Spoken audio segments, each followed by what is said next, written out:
Данияр Эрмекович өткөндө сурандык эле да, мунугу маселе боюнча бул эми ММКлар мыйзамы биринчи окууда келатат, концепциясы, саясаты кандай болот, министр өзү келсин дедик эле. Бүгүн эми министр да айтып атат, бул официалдуу иш-чарада деп атат. Бул эми мен ойлоп атамын да.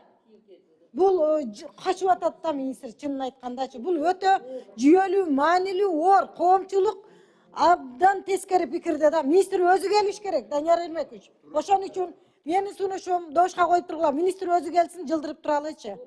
Мен сунушум кийинки жылдырып туралы яркы жумага. Сунушум добушка коюп бериңиз. Рахмат. Депутат Сарбашевда.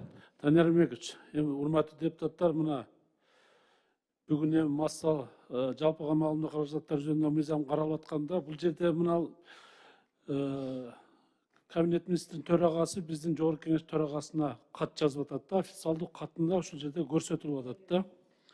Мына эки министрдин да, Юстиция министринин дагы жана Маданият, маалымат, спорт жана жаштар саясаты министринин орун басары жүктөйм деп атат да. Эмне бул заранее буга случайно кетти деп атат. Эмнеге заранее мындай жүктөп атат? Эмнеге Юстиция министри да ушуга чейин бир дагы келе элек да? Мына бул азыр Камил Абдыразаковдун айткан эң орчундуу маселелер бүгүн ошон үчүн эки министрден келсин деп. Сунуш.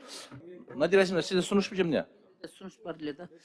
Данияр Эрмекович, бул мыйзамдын долбоору биз максат профилдик комитет болгондуктан эмес. Экинчиден финансы каражаты талап кылбаганда эмес. Финансы каражатынан талап кылгандан да ашыкча бул жерде саясат жатат. Массалык маалымат каражаттарын бүгүн өзүңөр көрүп атасыңар. Ошондуктан массалык маалымат каражаттары жөнүндө мыйзамдыга жаңыдан алып келип аткандан кийин биринчи окууда министрлер өздөрү келип катышсын. Юстиция министрлиги дагы, Маданият министрлиги дагы келсин, бир жума ушунча турган мыйзам дагы туруп турат. Себеби бул өзүнүн саясий көз карашы бар, массалык маалымат каражаттары жөнүндө мыйзамдын. Бул мамлекеттин тагдыры. Ошон үчүн кийинки жумага жылдырып турайлы, эки министр келсин, өздөрү защита кылсын, анан жандарына кошсо, орун басарларын кошо алып келе берсин. Тыюу салган эч ким жок. Ошон үчүн Рахмат. Неме Камил Абдыразаковдун акын добушка коюң. Урматтуу депутаттар, анда регламентке ылайык сунушту кое берейин. Анда сөз депутат Масабировда. Депутаттар, мурунку жумада биз карадык эле ушул маселени. Мен кайтарганбыз, азыр экинчи жолу кайтарып атабыз. Эми кайсы кайтатты? Надя Айзимовна, эми микрофонду өчүп турсам, мен сунуш берип алайын. Мына азыр экинчи жолу кайтарып атабыз. Башка комитеттерде караштым, мына Айбек Алтынбекович да айтып кетти. Азыр карайлык да биз азыр. Министрге Бишкекте болуп келбей калса башка жөнүндө. Азыр Турцияда иш сапары менен жүрүптүр.